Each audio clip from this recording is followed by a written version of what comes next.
واجمع بيني وبينه كما جمعت بين الروح والنفس ظاهرا وباطنا يقظة ومناما واجعله يا ربي روحا لذاتي من جميع الوجوه في الدنيا قبل الآخرة يا عظيم.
استغفر الله العظيم الذي لا اله الا هو استغفر الله العظيم الذي لا اله الا هو واتوب اليه استغفر الله العظيم الذي لا اله الا هو واتوب اليه. الفاتحة إلى المصطفى رسول الله سيدنا محمد صلى الله عليه وسلم وعلى آله وأصحابه وأزواجه وأولاده وذريته والتابعين وتابع التابعين سنة الدين ثم إلى أرواح أربعة الأئمة المجتهدين وقل في الدين والعلماء العاملين والفقهاء والمحدثين والقراء الأساتذة الصوفية والتناقضين ثم إلى روح سيدنا المهاجر إلى الله بن عيسى ثم إلى سيدنا المقدم محمد بن علي عليه وأصحابه وفروعهم ثم إلى روحك بالعلماء بعبد محمد بن محمد الغزالي ثم إلى روحك بالمقام سيد عبد القادر الجيلاني ثم إلى روحك بالإرسال وقوسين والبن بلاد حبيب عبد الله بن علي العلوي ثم إلى روح سيد محمد بن عبد الكريم السمان المدني وقالبة الشيخ محمد أرشاد بن عبد الله البنجري ثم إلى روح الشيخ محمد كشف الأنوار بإسماعيل ثم إلى الشيخ عبد الصمد ألف الإنباني ثم إلى روح الشيخ محمد الشعراني عارف ثم إلى شيخنا الشيخ محمد سرواني عبد الباقر ثم إلى أرواح والدينا ومشايخنا ومعلمنا أجمعين حسن إلى شيخنا وربنا شيخ محمد سيدي بن الأمدواني ولا شيخ محمد سقري بن سنة مسافا بن زهري وأصول وفروعهم أن الله تكشم بالرحمة والمغفرة ويدعو علينا وعلى أولادنا وذرياتنا من بركاتهم وأنوارهم وأسرارهم وعلومهم ونفاتهم وأن الله أن ترزقنا وإما التوفيق والهداية والاستقامة وعلما نافعا وانصرا مقبولا وأن تجعلنا من عبادك الصالحين على هذه النيات ولكل نية صالحة وعلى ما نوي سلامنا الصالح إلى حضرة النبي. الفاتحة. أعوذ بالله من الشيطان الرجيم. بسم الله الرحمن الرحيم.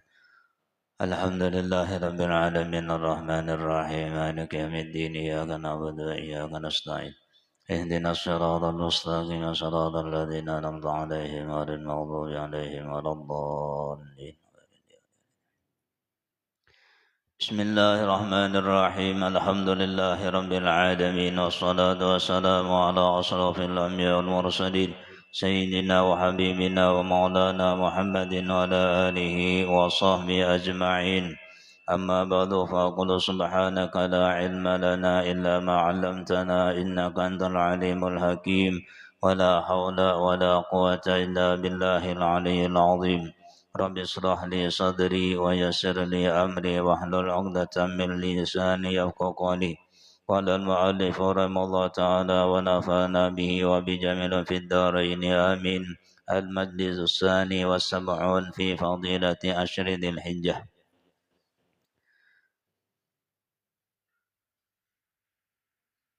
وقال عليه الصلاة والسلام: ما من أيام العمل الصالح فيها أحب إلى الله تعالى من هذه الأيام.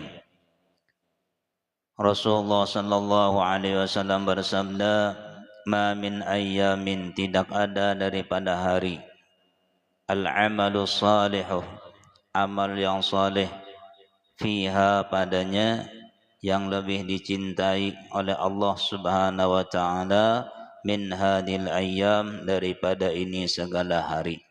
Yakni daripada amalan amal soleh yang paling dicintai oleh Allah Subhanahu wa taala, yakni di hari-hari 10 awal daripada bulan Dzulhijjah.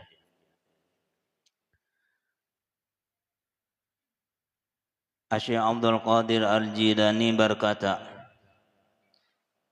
barang siapa yang memuliakan, yang menghormati, yang membesarkan 10 hari awal daripada bulan Dzulhijjah, akramahullahu bi asyrati asya'a, Allah akan memberikan karamat dengan 10 perkara.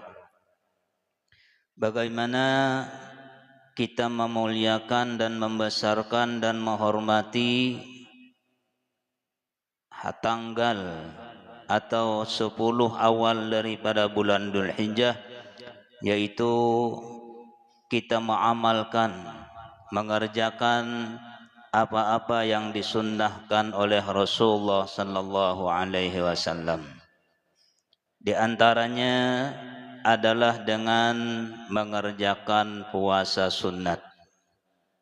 Ini ada yang mulai tanggal 1 sampai tanggal 9 puasa sunat. Karena beribadah atau puasa di hari-hari 10 Dzulhijjah ini besar keutamaannya dan kelebihannya. Jadi ada mulai tanggal 1 sampai tanggal 9. Dan memperbanyak membaca sholawat, membaca istighfar dan tasbih dan amal-amal soleh yang lainnya. Jadi di awal-awal daripada bulan Dzulhijjah ini dianjurkan untuk lebih memperbanyak daripada amal-amal soleh. Baik itu sholawat, misalnya kalau sebelum 10 awal Dzulhijjah 1000, nah dilebihi dari 1000.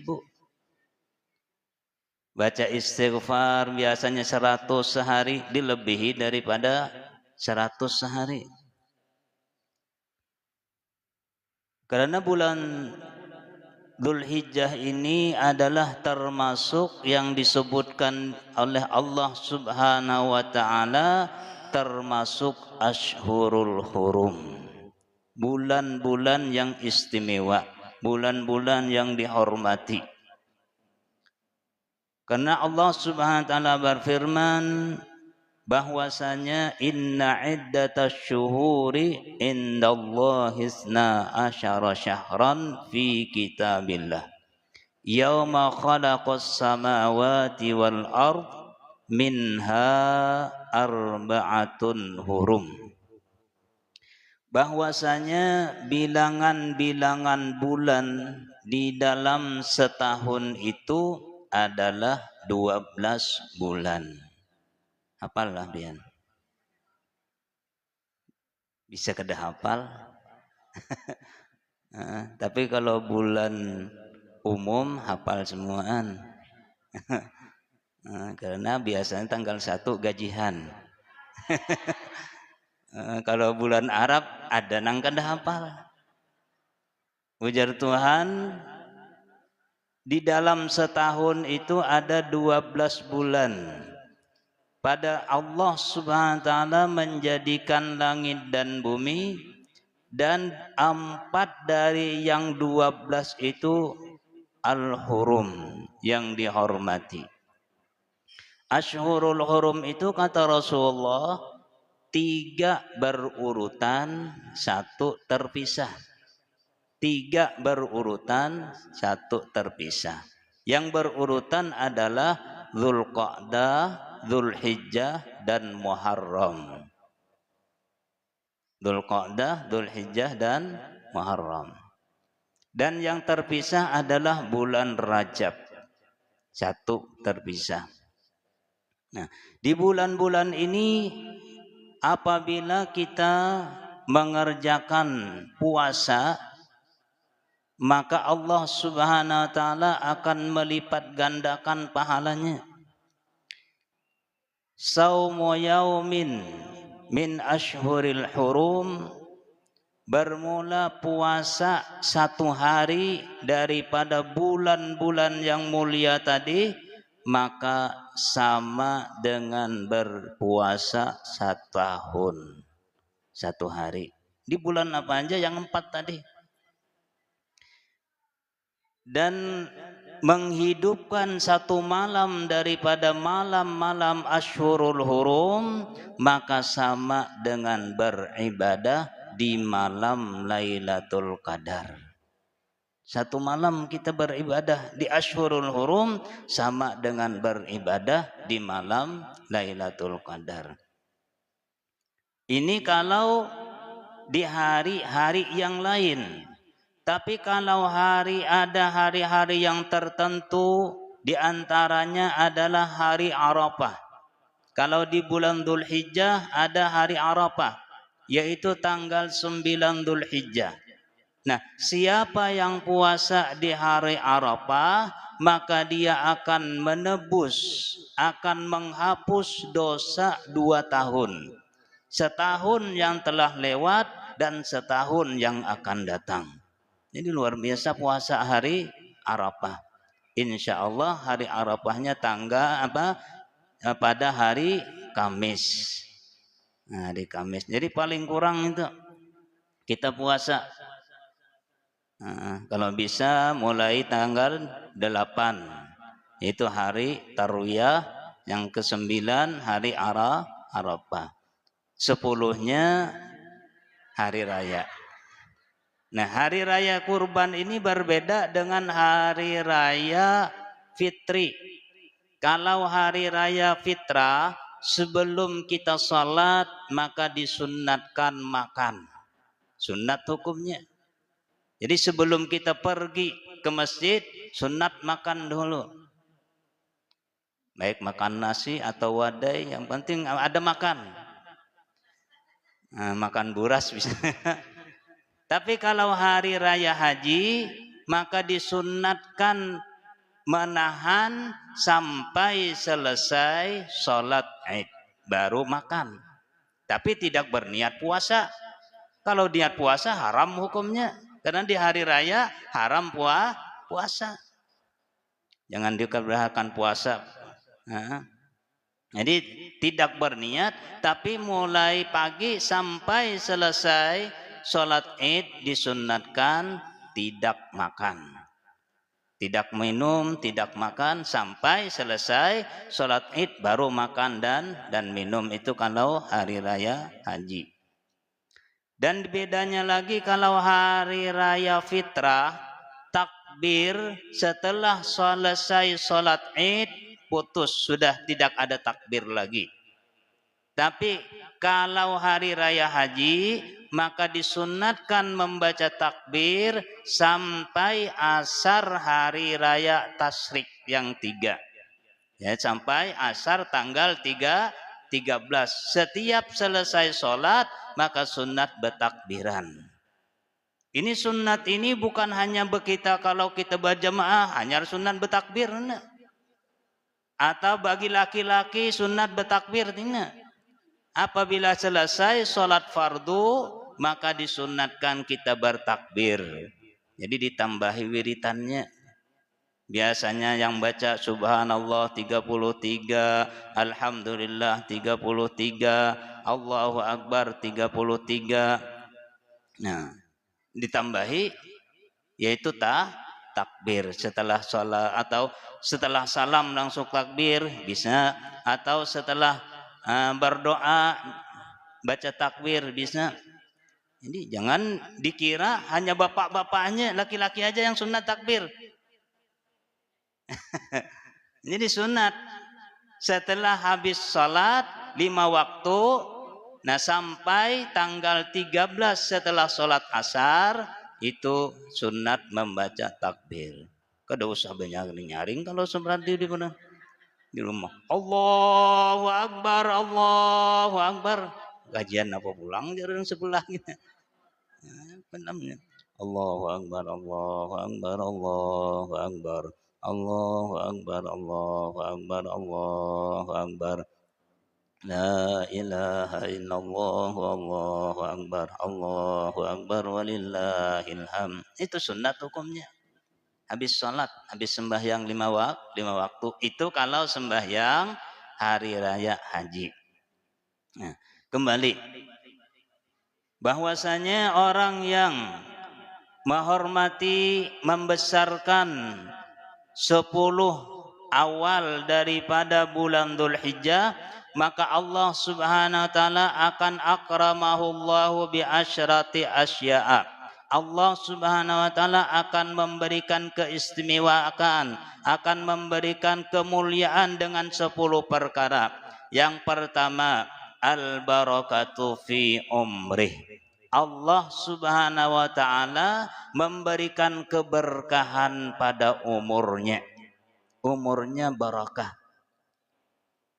Kalau sudah umurnya barakah, masya Allah, artinya umurnya mudah untuk dibawa mengerjakan ibadah kepada Allah, mudah untuk mengerjakan kebaikan-kebaikan dan lain sebagainya, karena umurnya barakah. Tapi kalau umurnya sudah tidak diberkahi oleh Allah Subhanahu wa taala, kalau mengerjakan ibadah rasa terpaksa, berat untuk dibawa beribadah, umurnya tidak diberkahi Allah taala. Mengerjakan kebaikan berat mengerjakan kebaikan. Kenapa? Karena umurnya tidak diberkahi Allah Subhanahu wa taala. Supaya umur kita diberkahi oleh Allah Subhanahu wa taala, maka muliakanlah, hormati, muliakan 10 awal daripada bulan Dzulhijjah. Di antara puasa, perbanyak zikir, perbanyak salawat kepada Rasulullah, istighfar, tasbih, dan amal-amal yang lainnya, infak dan sebagainya. Itu yang pertama. Waziyadatu fi malihi, dan yang kedua, Allah menambah hartanya. Sugih. Ditambah Allah SWT hartanya. Nah, ziyadah di sini, tambahan di sini, bisa keberkahannya ditambah Allah Subhanahu wa taala, atau fisiknya ditambah Allah taala, nominalnya ditambah Allah taala, bisa. Hartanya tambah banyak, tambah mudah hartanya, urusan hartanya, mudah rizkinya, ditambah Allah, atau nominalnya tidak ditambah Allah, tapi keberkahannya ditambah Allah Subhanahu wa taala, sehingga harta yang barakah itu mudah untuk dibawa beribadah kepada Allah, untuk menunjang kita beribadah kepada Allah. Bisa berkorban, bisa berimpak, bisa macam-macam dan lain sebagainya untuk kebaikan-kebaikan. Itu harta nang barakah. Wal hifdu fi iyalihi, dan yang ketiga, Allah pelihara keluarganya. Nah, keluarganya dipelihara Allah Subhanahu wa taala, dijaga oleh Allah Subhanahu wa taala. Kita tidak bisa 100% menjaga keluarga anak-anak kita, apalagi yang jauh daripada pengawasan kita. Tapi apabila kita memuliakan, membesarkan 10 awal daripada bulan Dzulhijjah, Allah pelihara anaknya, Allah Ta'ala pelihara keluarganya. Itu yang ketiga. Wat takfiru li sayyiatihi, dan yang keempat dihapus bagi dosa-dosanya. Dosa-dosanya dihapus oleh Allah Subhanahu wa Ta'ala. Wan naja wat tad'ifu li hasanatihi, dan yang kelima Allah lipat gandakan akan kebaikan-kebaikannya. Kebaikannya dilipat gandakan oleh Allah. Dosanya dihapus oleh Allah, kebaikannya dilipat gandakan oleh Allah Subhanahu wa Ta'ala. Seperti misalnya puasa tadi, puasa 1 hari maka akan menghapuskan dosa setahun dan dosa yang akan datang. Ada juga di hadis yang lain bahwasanya puasa di hari Arafah itu sama dengan puasa 2 tahun, 2 tahun yang lewat dan setahun yang lewat dan setahun yang akan datang. Sama puasa dengan 2 tahun pahalanya. Watashilu li sakarati mautihi, dan yang keenam dimudahkan menghadapi sakaratil maut. Nah ini dimudahkan waktu menghadapi sakaratil maut. Ini penentuan. Ini penentuan kita selamat atau tidak, kita bahagia atau tidak sesudahnya waktu sakaratil maut. Mungkin sekarang kita masih rajin beribadah, rajin menuntut ilmu, rajin berbuat baik, tapi belum tentu waktu sakaratul maut kita bisa membawa iman. Makanya kita tidak boleh menganggap remeh, kita tidak boleh menganggap rendah orang-orang yang berbuat maksiat, sebesar apapun maksiatnya. Karena akhirnya belum tentu. Kita yang rajin ibadah belum tentu mati dalam keadaan beriman, dan orang yang maksiat belum tentu mati di dalam keadaan maksiat. Ada kan ceritanya seorang perempuan yang nakal lah istilahnya, perempuan nakal. Di waktu terik matahari, kepanasan, di padang pasir ada seekor anjing. Ini seekor anjing.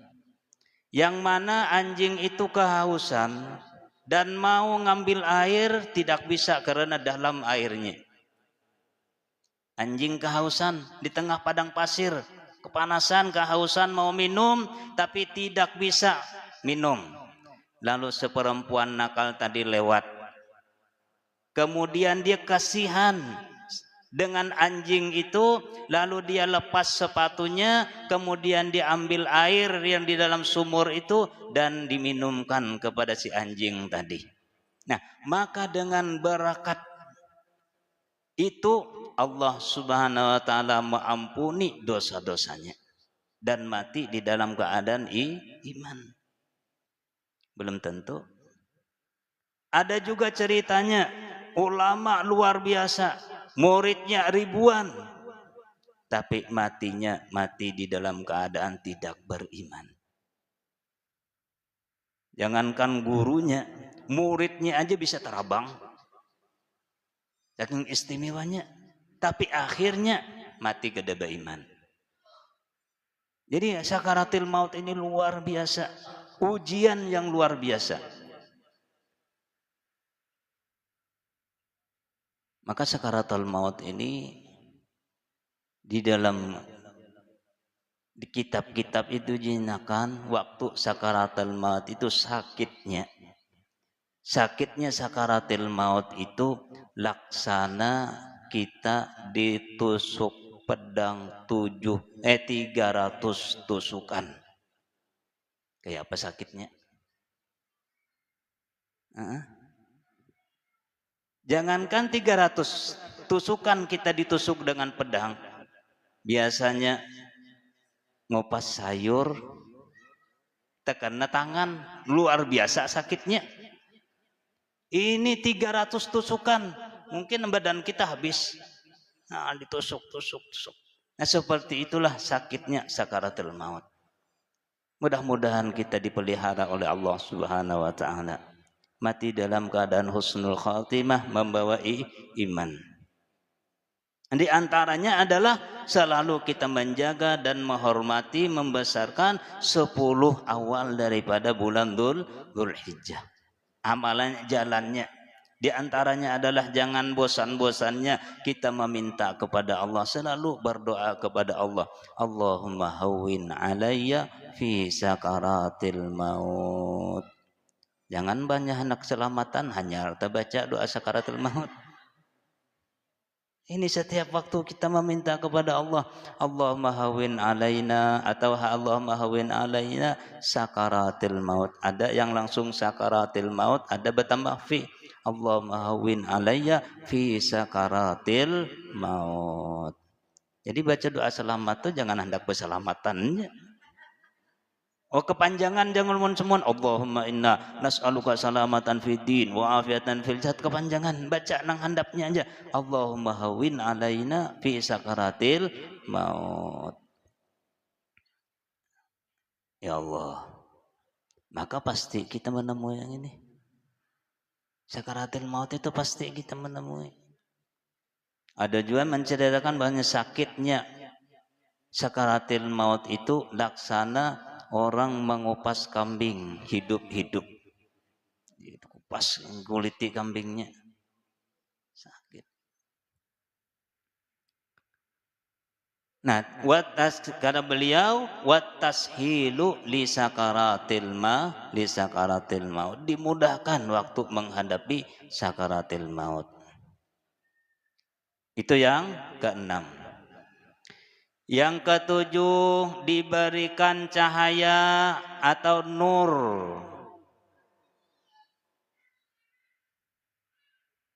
Waddiya'u li dhulumati qabrihi wattaskilu li mizanihi.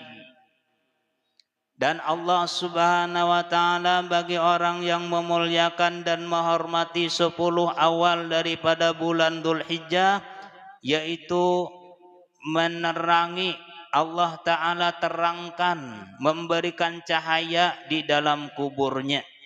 Jadi kuburnya jadi terang, bercahaya di dalam kubur, tidak kegelapan di dalam kubur. Kalau kita bayangkan kayak apa di dalam kubur. Waktu kita tengah malam mati lampu, padahal di kamar lebar. Ada yang kamarnya 4x4, 4x3. Ada nangganan lagi 6x6 kamarnya. Mati lampu tengah malam kada kawa behinap. Apalagi di dalam kubur. Sempit, cuman 1 meter kali 2. Setelah sempit lagi, disempiti lagi, diulahkan liang lahat. Setelah dimasukkan, kemudian ditaruh papan, kemudian ditimbun dengan tanah.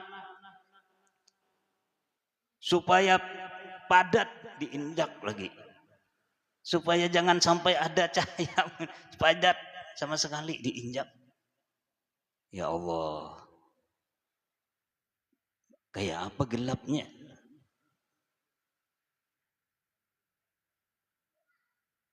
Maka pasti mau kada mau pasti kita ke dalam kubur akhirnya. Namun kada-kada siapkan lampunya. Nah, makanya mulai di dunia ini kita siapkan lampunya supaya terang. Apa supaya terang di dalam kubur? Di antaranya muliakan bulan 10 awal daripada bulan Dzulhijjah. Dengan berbagai ibadah tadi, puasa, yang bisa puasa, bersolawat, diperbanyak, istighfar diperbanyak, infak dan lain sebagainya. Ada lagi di antaranya dia supaya selamat terang di dalam kubur, kata Rasulullah, aksiru minas salati alayya fa inna salatakum nurun fil qabri.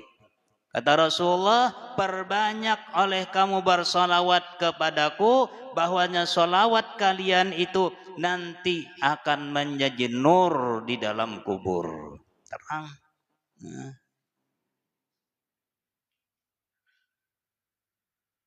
Bagi kita yang hidup aja kelihatannya sempit. Tapi bagi orang mukmin yang selamat, maka apabila dia selamat di dalam kubur, maka kubur itu menjadi luas. Sepanjang mata memandang luasnya. Sampai di mana kita memandang? Itulah luasnya di dalam kubur.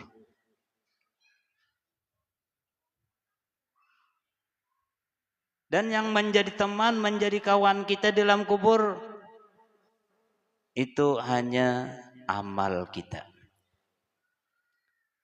Yang setia menemani kita sampai kemati adalah amal. Banyak. Nang lain itu bisa. Aja waktu muda kita hidup semati. Hidup semati, berjanji hidup semati. Di mana meninggal salah satunya, kita mau juga masuk ke dalam kubur berdua. Nggak mau.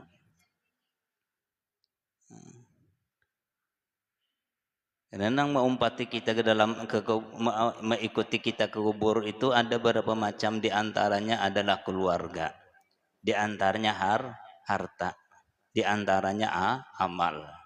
Yang dua ini kembali, keluarganya setelah selesai kembali ke rumah, hartanya dibawa pulang, tikar buruk gini dibawa pulang. Yang setia menemani sampai ke dalam kubur adalah hanya satu, amal kita. Nah, amal ini pulang ada dua. Apabila dia amal baik, maka dia akan menjadi teman, akan menghibur kita di dalam kubur.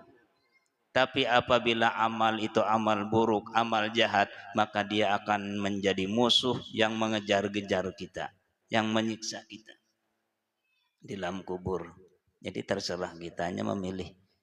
Hendak berkawan yang baik, hendak mengawan yang menjadi musuh kita. Amal baik akan menjadi teman kita. Itu terang kuburnya. Wattaskilu limizanihi, dan Allah Ta'ala beratkan nanti bagi timbangannya. Nah, ketika kita bertimbang amal di padang mahsyar, maka Allah Ta'ala beratkan timbangan amal kebaikannya. Ini kita ini akan ditimbang. Padahal namun kita hitung-hitung mulai wahini kira-kira berat nang mana? Berat sebelah kanan kah? Berat sebelah kiri kah? 24 jam yang kita pakai beribadah berapa aja? 24 jam. Padahal di dalam kitab Ajar Habib Abdullah Ahmad, seandainya kita itu menggunakan umur itu dibagi 3, satu bagian untuk ibadah, satu bagian untuk istirahat, satu bagian untuk berusaha, maka sudah hanya seandainya dia berumur 60 tahun, berarti 20 tahun hanya yang diisi beribadah. Yang kosong itu adalah 40 tahun. 4 lawan 2 kira-kira kalau ditimbang berat nang mana? 40 kilo lawan 20 kilo timbang berat nang mana kira-kira? Itu kalau kita mengikuti standar umur kita dibagi 3. 8 jam untuk beribadah, 8 jam untuk istirahat, 8 jam untuk berusaha.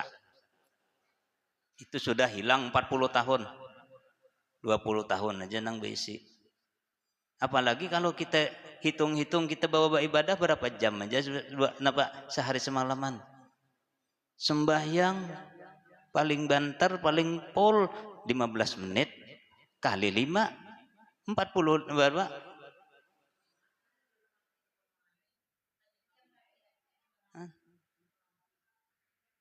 Nah, isinya umur kita. Makanya bicara Sayyidina Umar, hasibu ampusakum qablaan tuhasabu. Mulai sekarang kita hitung, kita pikirkan umur kita. Karena pasti ditimbang di akhirat. Maka di dalam Al-Quran, fa amma man thaqulat mawazinuhu fahuwa fi 'ishatir radiyah wa amma man khaffat mawazinuhu fa ummuhu hawiyah. Siapa yang berat timbangan amal kebaikannya, fahuwa fi 'ishatir radiyah, maka dia akan mendapatkan kehidupan yang diridhai Allah, yaitu dalam surga. Tapi siapa yang ringan timbangan amal kebaikannya, berat amal keburukannya, fa ummuhu hawiyah, maka tempatnya adalah di hawiyah. Wa ma adraka ma hiya, tahukah engkau apa itu hawiyah? Narun hamiyah, yaitu api yang bersangatan panas. Neraka artinya. Nah, di antaranya supaya berat timbangan kebaikannya adalah muliakan 10 awal daripada bulan Dzulhijjah. Di antaranya lagi ada kata Rasulullah, kalimatani sakilatani fil lisan. Napa? Khafifatani fil lisan, sakilatani fil mizan. Ada 2 kalimat yang ringan dibaca di lidah, mudah dibaca di lidah, tapi nanti berat di timbangannya. Fil mizan, sakilatannya fil mizan, berat kalau ditimbang. Tapi kalau waktu di dunia dibaca mudah di lidah. Ada 2 kalimat kata Rasulullah, yaitu subhanallah wa bihamdi subhanallahil azim, subhanallah wa bihamdi subhanallahil azim. Mudah ringan dibaca, tapi berat nanti ditimbang.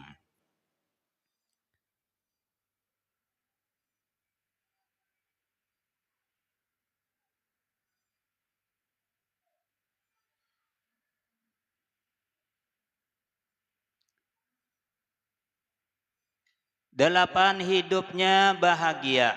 Nah, hidupnya diberikan hidup yang bahagia.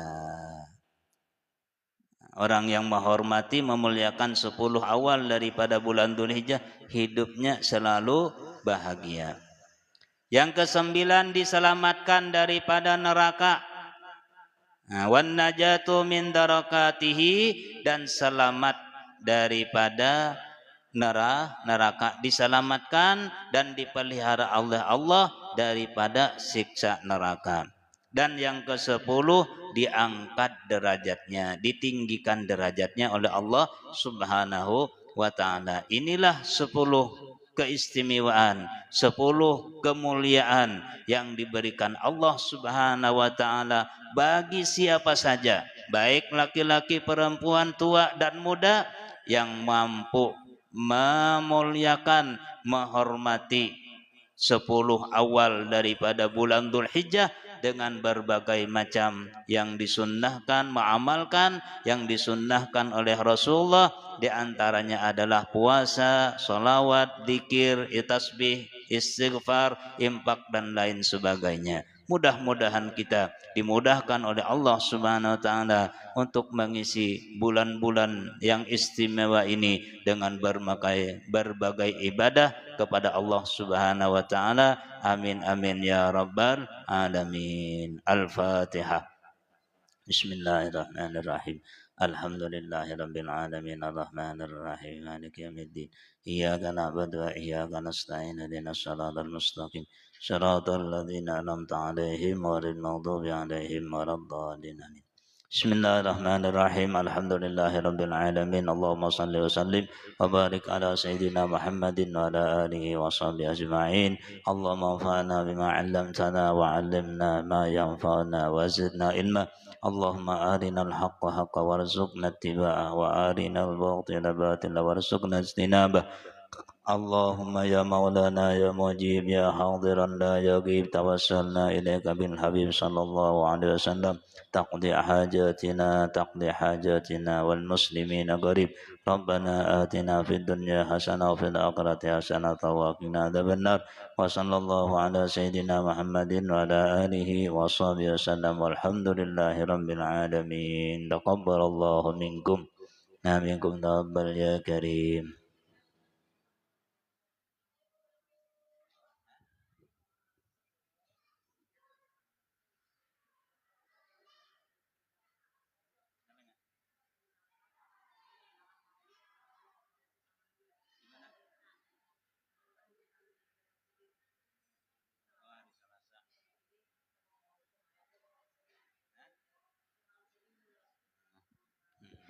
Jadi malam Senin kita sama-sama malam besok, malam ini malam Minggu, malam besok kita sama-sama hadir di majelis ini setelah sholat Isya untuk mengadakan peringatan haul Syekh Saman. Syekh Saman. Kemudian hari Selasa diundang di Majelis Ta'lim Berkat Sidin hari Selasa jam 2. Acara haul Syekh Saman yaitu hari Selasa diundang di Majelis Ta'lim Berkat Sidin Parar Patung Singa Simpang 4 Patung Singa. Jadi hari Rabu dan Sabtu itu libur. Libur. Kemudian hari Rabunya kita turun kembali. Itu tanggal 11. Ini undangannya. Jadi jam berapa undangannya nih? Jadi sekalian hari Rabu itu tanggal 11 diundang acara pengantinan, yaitu anaknya daripada Mama Aan. Anak Mama Aan pengantinan mulai habis zuhur sampai selesai hari Rabu tanggal 11 Juni. Tempatnya di Jalan Diponegoro. Di Jalan Diponegoro di hadapan rumah, di hadapan rumahku. Tahu jangan wadahnya, tempatnya di Jalan Diponegoro di depan rumah Guru Jalil. Oh, maulidnya sepertinya. Dan maulidnya tetap acara di sinilah. Maulidnya tetap hari Rabu itu kita turun kembali adakan maulid, namun setelahnya yaitu diundang acara pengantinan Mama Aan. Lain Mama Aannya Bang, anaknya. Anaknya itu hari Rabu. Jadi mulai habis itu sampai selesai. Dan yang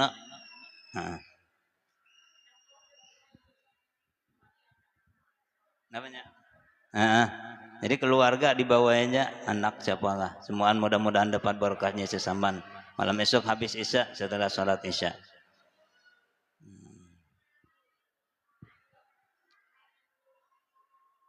Insya Allah hari rayanya hari Jumat lah. Hari Jumat Lebaran. Karena hari Jumat